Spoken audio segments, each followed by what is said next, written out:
Things got a little bit crazy because we actually had all 7 trucks show up at the same time with the gravel, but everything worked out.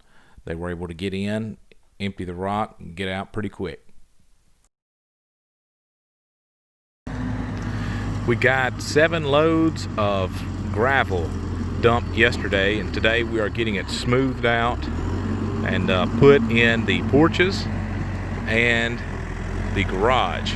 And we're going to cover up the French drain as well. So they're going to bring the skid steer here in a little bit, but they actually live right down the road here from us, so he drove that backhoe down here.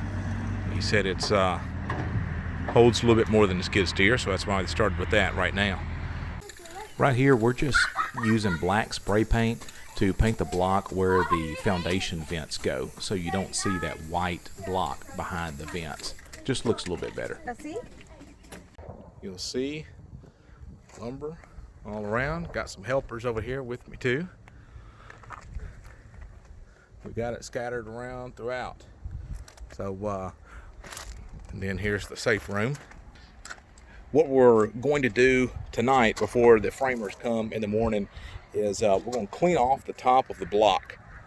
So if you take a look here at the top of the block, it has all of this just loose mortar and junk on it, and you'll even have some clumps of mortar like this here.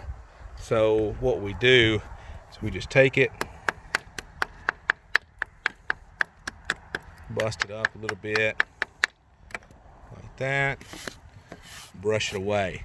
So what that's going to do is it's going to create a nice clean seal for the wood to lay on top of the block. So just a little tip there is what we're going to do. Go around the whole block here, even the piers, and get that done. I know you probably expected one of our cats to be doing this, but we actually have the dogs up there checking the top of the blocks to make sure they're all clean for the framers tomorrow too. Before you forget, go ahead and click that like button and the subscribe button so you don't miss any steps along the way. And the framers are showing up tomorrow, and we'll be excited to show you how they start the floor.